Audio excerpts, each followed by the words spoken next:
ये अपने आप एक विशेष बात है कि सभी अपनी अपनी जगह चुनाव भी लड़ रहे हैं और एक दूसरे के लिए वोट भी मांग रहे हैं। इस एकता को आप केवल भारतीय जनता पार्टी में देख सकते हैं और कहीं नहीं देख सकते हैं। इसलिए यही हमारी ताकत है, यही हमारी स्ट्रेंथ है कि हम सब 10 लोकसभा के और एक हमारे जो मुख्यमंत्री विधानसभा करनाल से चुनाव लड़ रहे हैं, तो 11 के 11 कमल खिला करके हम 4 जून को मोदी जी की झोली में डालने वाले हैं। और क्या मुद्दे लेकर चल रही है बीजेपी?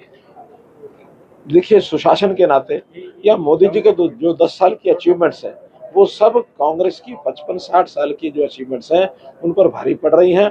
बल्कि 55-60 साल में जो कांग्रेस ने जिस प्रकार की समस्याओं को उलझाया है, उन समस्याओं को सुलझाने का काम भी भारतीय जनता पार्टी कर रही है। उदाहरण के रूप में नेहरू जी ने स्वयं इस जम्मू कश्मीर की समस्या को उलझाया। 370 जो लागू की गई, केवल उनके ही कहने पर लागू की गई। इसको हटाने के लिए हम वर्षों से संघर्ष कर रहे थे, लेकिन मोदी जी, अमित शाह जी की जोड़ी ने 370 को समाप्त करके जम्मू कश्मीर को इस देश का एक अभिन्न अंग बनाया। एक बहुत बड़ी अचीवमेंट है, कहने को बड़ी सामान्य लगती होगी, लेकिन देश के नाते बहुत बड़ी है। अब मोदी जी की सरकार में जो एक नक्सलाइट का गलियारा बना हुआ था, यानी अगर आप देखें तो बिहार, छत्तीसगढ़, झारखंड, महाराष्ट्र, मध्य प्रदेश, ये सब क्षेत्रों के अंदर बीच बीच में गलियारा, आने दो भाई जरा थोड़ा आगे था। उस गलियारे के कारण से कभी ऐसा लगता था कि कहीं ऐसा ना हो कि देश 2 हिस्सों में ना बट जाए, लेकिन उन्होंने नक्सलाइट्स के साथ अपनी टीम के माध्यम से, अपने जो सिस्टम है उसके माध्यम से बातचीत की। आज मैं कह सकता हूं कि सभी जो नक्सलाइट्स है उन्होंने सरेंडर करना शुरू कर दिया और सरेंडर करने के साथ आज देश, उसकी एकता मजबूत हुई है। नॉर्थ ईस्ट के प्रांत, जिसको मैं कह सकता हूँ, जिसमें नागालैंड है, मणिपुर है, मेघालय है, मिजोरम है, आसाम है, वहाँ के लोग तो अपने आप को इंडियन कहने में भी संकोच करते थे। आज सब लोग देशभक्ति का पाठ पढ़ करके और आज वो भारत की मुख्य धारा में आ गए हैं। वहाँ बहुत पूरा विकास भी हो रहा है। मोदी जी, अमित शाह जी बार बार वहाँ जा रहे हैं और तो और आधे से ज्यादा प्रांतों में भारतीय जनता पार्टी की या तो सरकार बनी है या फिर वह आज मजबूत पक्ष में हम बैठे हैं।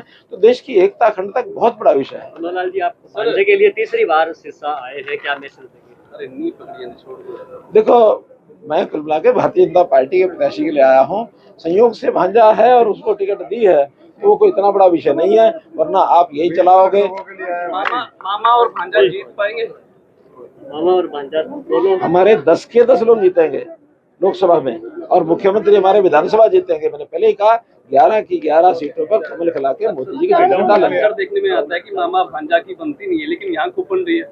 देखिए, वो मामा भांजा जिनकी आप बात करते हैं वो सदियों की बात हो गई है और सदियों में ऐसा विषय नहीं है। मामा भांजा का प्यार भी बहुत होता है जब होता है, ठीक है ना। उस प्यार के नाते से जुड़े हुए। जो 3 निर्दलीय विधायक बीजेपी का साथ छोड़ चुके हैं, कांग्रेस को समर्थन दे चुके हैं, अब जो राज्यपाल को भी लिखा गया है, खासकर दुष्यंत चौटाला और कांग्रेस की तरफ से लिखा गया है कि विपक्षी पार्टियां हैं, उनको जो चीजें लिखनी है लिखें, उसमें असर नहीं पड़ता है, क्योंकि उनका जो गणित है 30 और 3 जमा 33 करते हैं।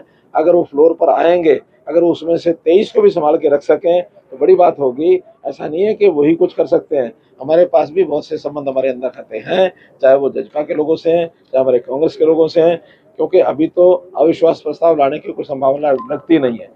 लेकिन अगर कोई इस प्रकार की स्थिति बनती है तो फ्लोर टेस्ट होगा और उस फ्लोर टेस्ट में सबसे पहले उनकी बात तो तब मान्य होगी जब गवर्नर साहब उसमें संतुष्ट होंगे और वो हेड काउंट्स के नाते से लोगों की, जो व्यक्तिगत विधायकों की हाजिरी लेंगे, तभी तो जाके बात होगी। खाली पेपर पर लिखने से कुछ नहीं होता। तो इसलिए ये गवर्नर साहब पर निर्भर करता है, स्पीकर साहब पर निर्भर करता है कि आगे कार्रवाई क्या करें। सर, जेजेपी की कई विधायकों ने बीजेपी को समर्थन दिया है, अलग अलग लोग दिया है।